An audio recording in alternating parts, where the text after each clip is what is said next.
తిరుపతి వెళ్ళిన ప్రతి భక్తుడు స్వామివారికి తలనీలాలు సమర్పించడం మనం చూస్తుంటాం.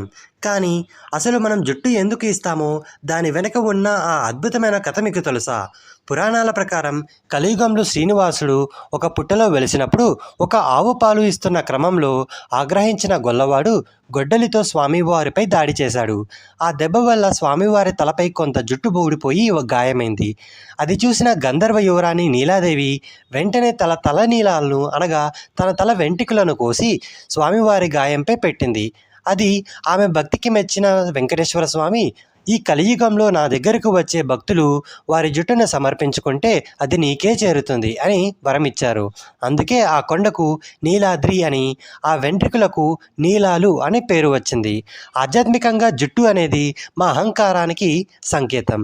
తలనీలాలు ఇవ్వడం అంటే మన అహంకారాన్ని వదిలేసి స్వామివారి ముందు వినయంగా నిలబడడం అని అర్థం.